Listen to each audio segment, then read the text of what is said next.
On Christmas night, while the world shimmered with warm lights and crowded laughter, Mia sat alone at a small table in the corner of Maple Hearth Cafe. Outside the window, the snow drifted softly, settling like quiet whispers over the empty street. Inside, holiday music floated through the air, gentle and cheerful, but somehow, it only made the silence around her feel louder. Her food arrived, a simple roasted chicken plate with mashed potatoes. It was warm, comforting, inviting, and completely untouched. She wrapped her hands around a mug of hot chocolate instead, letting the steam blur her glasses slightly. She blinked the mist away. Or maybe the mist wasn't just from the drink. No crying, she whispered to herself, forcing a smile she didn't really feel. It's Christmas. At least pretend. Pretend. She'd gotten good at that this year. She had moved to a new city for her job only a few months earlier, dreaming of a fresh start. But a sudden layoff 2 weeks ago had ripped the ground out from under her. Flights home were too expensive. Her mother insisted she come anyway, but the guilt of being a financial burden kept Mia from accepting the offer. So she stayed. She told everyone she would be busy. She told herself she would be okay. But now, sitting here under the glow of golden fairy lights, surrounded by people sharing laughter, gifts, and stories, she felt smaller than she ever had. She took a shaky breath and lifted her fork, but before it touched her plate, she heard soft footsteps near her table. Small ones. And a tiny voice, bright and gentle. Excuse me? Mia looked up. A little girl stood beside her, maybe 7 or 8, bundled in a red coat with fluffy white trim, her dark hair tied in pigtails. Her cheeks were rosy from the cold, and she held a small stuffed reindeer protectively against her chest. And her eyes, big, warm, and hopeful. "Hi," Mia said softly. "Can I help you?" The girl hesitated for a moment, then asked in the purest, most earnest tone Mia had heard in ages. "Can we join you?" Mia blinked, startled. "Join me?" The girl nodded eagerly and pointed behind her. A man stood a few steps away, holding 2 trays of food. He looked to be in his early 30s, tall with dark hair slightly damp from the snow. His face held a polite but hesitant expression, as if he wasn't sure whether to intervene or apologize. When he noticed Mia looking, he offered an awkward but warm smile. "I'm sorry," he said gently. "Lily, my daughter, she saw you were alone and insisted we ask." She didn't mean to intrude. Mia felt heat flood her cheeks. Not embarrassment, something else. Something like gratitude mixed with surprise, so sudden it made her chest ache. "Oh," she murmured. "It's not an intrusion. Really. But I wouldn't want to take your family time." Lily shook her head vigorously. "We don't have many people to sit with either. It's just me and Daddy. And you looked, a little lonely." She whispered the last words as if they were fragile. Something inside Mia cracked open, not painfully, but softly, like ice thawing under sunlight. She cleared her throat. "I would love company." Lily lit up like a Christmas tree. "Daddy," she said yes. The man exhaled a relieved little laugh as he approached. "All right then." He extended his hand politely. "I'm Daniel." "Mia," she replied, shaking his hand. They sat, Daniel and Lily across from her, their trays filled with more festive food than hers. Lily immediately began to chatter about how she had helped her dad cook cookies earlier, how her reindeer's name was Marshmallow, and how she had told her dad she wanted to make a new friend today. Mia listened, smiling more genuinely with each passing moment. Daniel watched his daughter with a fondness that made Mia's heart warm, then glanced at her. "Thank you for letting us join you. She was really worried you might say no." Mia shook her head. "Thank you both. I really needed this."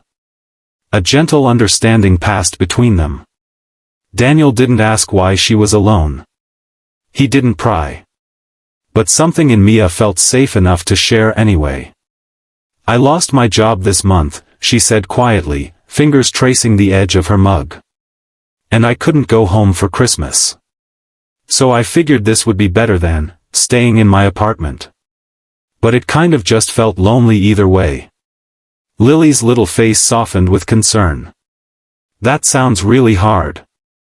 Daniel placed his hand over his daughter's and looked at Mia with gentle empathy. I'm really sorry. That's a tough way to end the year. His voice was steady. Not pitying. Not dramatic. Just sincere. And you too? Mia asked. Do you usually spend Christmas here? Daniel chuckled. Usually we try to. Lily's mom passed away a few years ago, so it's been just us. Cooking at home feels heavy sometimes. So we come out, keep it simple, make new memories. Mia felt a pang of sympathy but also admiration for the strength in his words, and for the joyful resilience in Lily's smile. The conversation grew lighter from there. Lily told Mia about her school play, about the snowman she wanted to build tomorrow, about how she wished Christmas lasted all year. Daniel talked about the carpentry shop he ran, how Lily liked to help, but usually just ended up painting tiny stars on everything. And slowly, without her even realizing it, Mia began to relax. She laughed, real laughter that bubbled out unexpectedly. The cafe's warm lights didn't feel overwhelming anymore. The music sounded softer. The food tasted better. The emptiness she had walked in with felt less hollow. And then, something small and gentle happened. Lily reached across the table and pushed a candy cane toward her. This is my favorite one, she said shyly. I want you to have it. So next year you won't be alone. Mia's throat tightened. She blinked quickly, trying not to cry, but the good kind of tears now. Thank you, she whispered. That means a lot. You're welcome. Lily beamed. Daddy says Christmas is for sharing happiness. So, we shared ours. Daniel smiled softly. You're part of our Christmas now. Even if it's just tonight.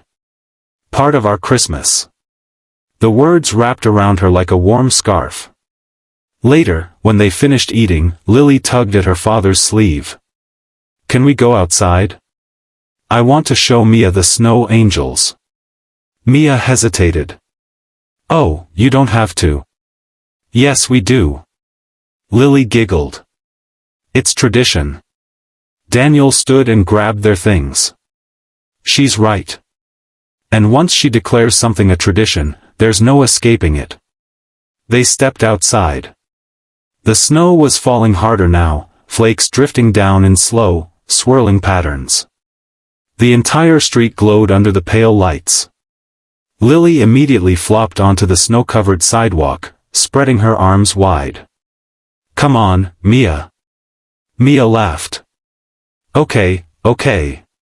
She lay beside her, cold seeping through her coat but joy warming her from the inside. Daniel watched with a fond smile. You two are adorable. Daddy, you have to make one too. He sighed dramatically. All right, I surrender. Soon all three of them lay side by side, carving bright, winged shapes into the snow. When Mia sat up, her breath formed little clouds in the air. Her cheeks hurt from smiling. She felt alive. Connected. As if the world wasn't so big and lonely anymore. As they stood, Lily gently slipped her small hand into Mia's. Can we see you again? She asked softly. Not just tonight.